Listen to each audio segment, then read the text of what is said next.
Well, Short Circuit grew directly out of one of the educational films that we did with Ron Underwood. We did years of this, making these short films that were shown in schools and libraries back in the day when you actually sold 16 millimeter prints and the teacher set up a projector in the room and so forth. So we had one called Library Report. And I was a stop motion animator, and that's really what I was trying to do. I did not set out to be a writer or director. I just wanted to be an animator. I loved it. So I did a stop motion animation robot for this futuristic little educational film where this girl in the future is doing a library report and she has a robot helper. It was very successful in that market, and Brent and I were writing specs on and off all the time, spec screenplays, I mean. And we said, well, gee, the robot was so popular, let's write a robot spec.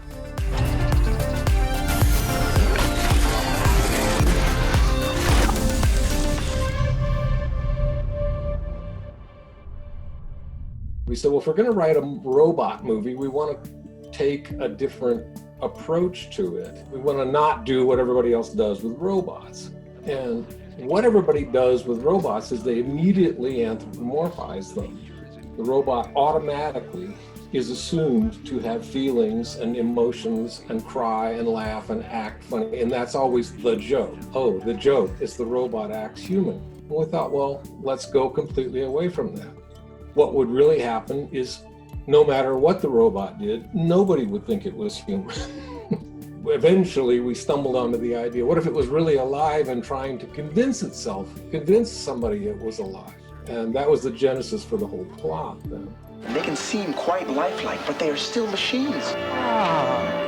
Number 5 is alive. Your setting for your film is a completely realistic world, like the world of E.T., completely realistic, into which you put the supernatural element and you see what happens. If the world is real enough, then the supernatural element comes off as truly amazing and wonderful. Short Circuit script was written very realistically. The film wasn't done realistically. It was done a little too farcically, if that's a word. Although the robot came off great, You might not do anything. But it could decide to blow away anything that moves, couldn't it?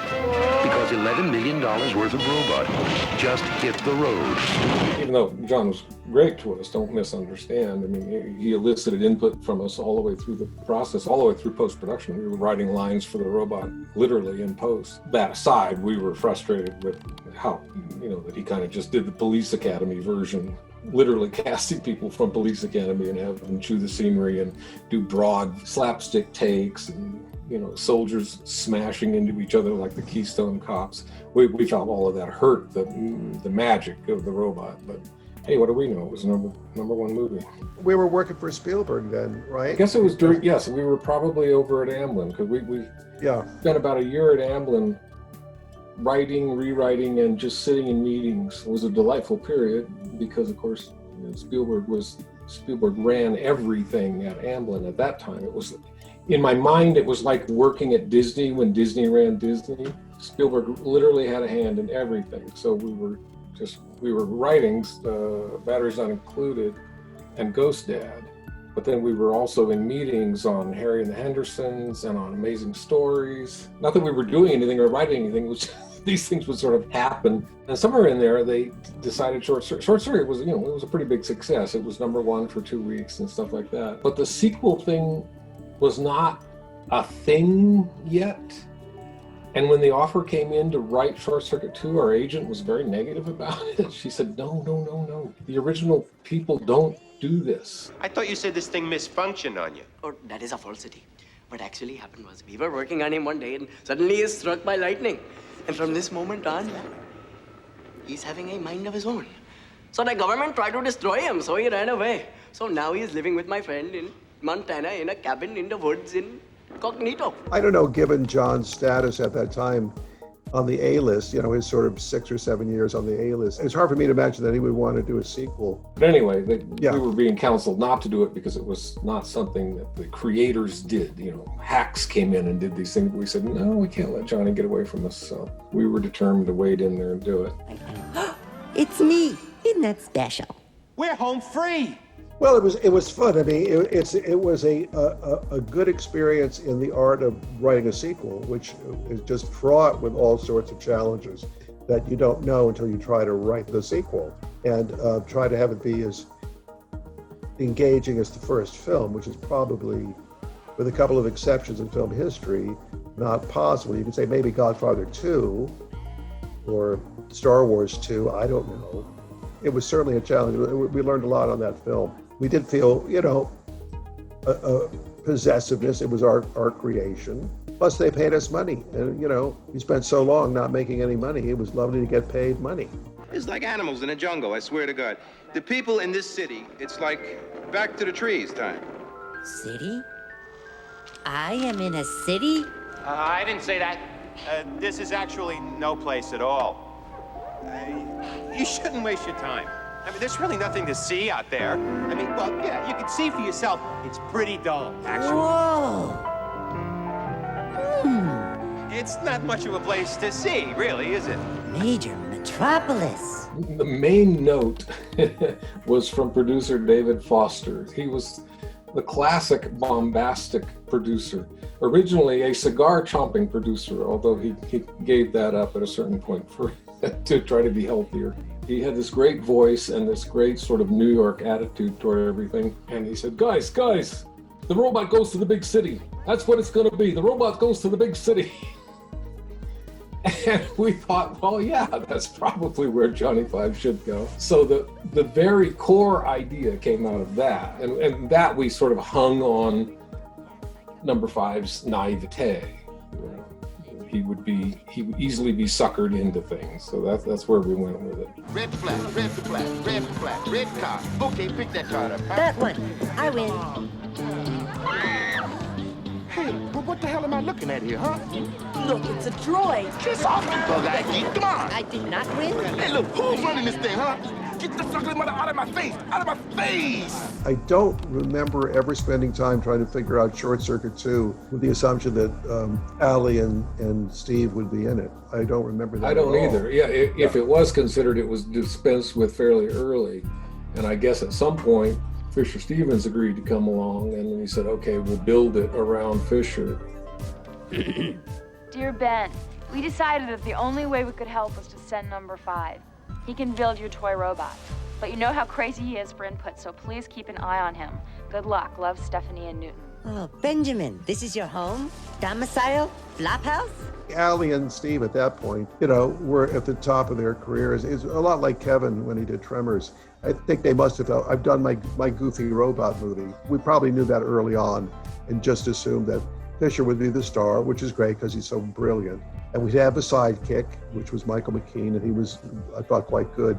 You lost number Johnny Five? Hold it. Now you stop fucking up, you untrustworthy person. Now get up. I did not lose him, first of all. He just ran out. He went ape on me. Well, my friends have trusted me, and now I have lowered them down. Your This friends? is a major screwing up. Your friends? What about me, huh? What about this business? The central idea in the first Short Circuit was the robot comes to life miraculously, and then in order to save its life, the thing it values the most, it's got to convince others, especially its creator. In a way, it's Pinocchio and Frankenstein kind of combined, which we reference in Short Circuit 2 when he goes to the bookstore and buys those 2 books. Okay, Johnny Five, you're free to go. Okay. What are these foolish clothings you are wearing? Attempt to look human. Fit in. Belong. Unsuccessful.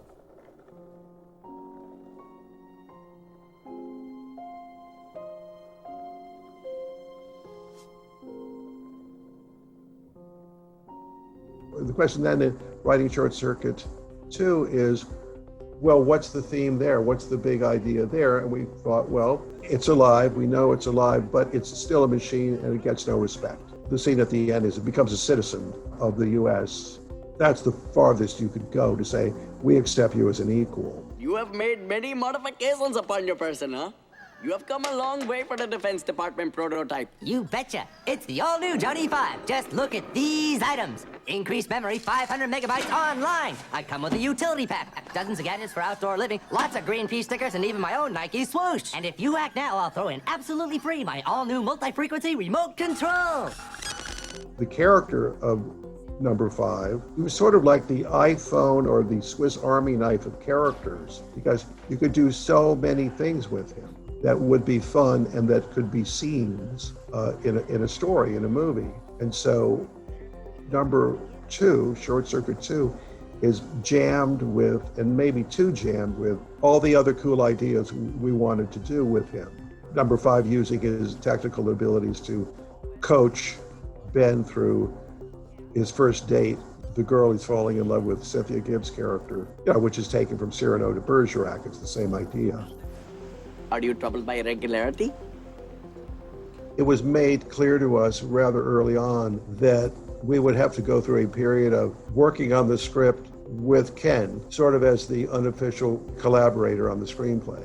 And it wasn't horrible. He's a good guy. It just wasn't a good fit for us. And I thought, as a director, totally apart from the tone, he pulled off a lot of stuff well in that movie. It's a very ambitious movie. Yeah, the script was too long, and Johnson didn't want to cut any of it. I guess he just wanted to have all of it in there. We did have, because of the high profile of the sale of the original Short Circuit, we did have no rewrite clauses. So we did not have the typical experience of having other writers brought in and rewriting your material over and over, as happened on the Wild Wild West, for example, where we did not have a no rewrite clause. So in that sense, Ken was stuck with us too. So. But they, they invited us to the set as a courtesy because we were still involved in the movie, and that was kind of unusual, I got to say. For the writers to go anywhere to have anything to do with production is pretty unusual, especially back then. So it was pleasant in that sense. One of my favorite things that when I saw the dailies, I thought it went too far. Actually, is number 5 being attacked by the bad guys and smashed to pieces, and that was something where Ken just nailed it. It's just it's horrifying to be in an audience with little kids when you see that scene. It's devastating. I mean, it works. Because it works so well. No, please, I'm alive. No, stop. I'm proud of a lot of the ideas in there, and I think each one was pretty well done. Totally apart from the tone, was well done and hard to do. I'm not entirely negative about it. And and neither of us can deny the success of the character.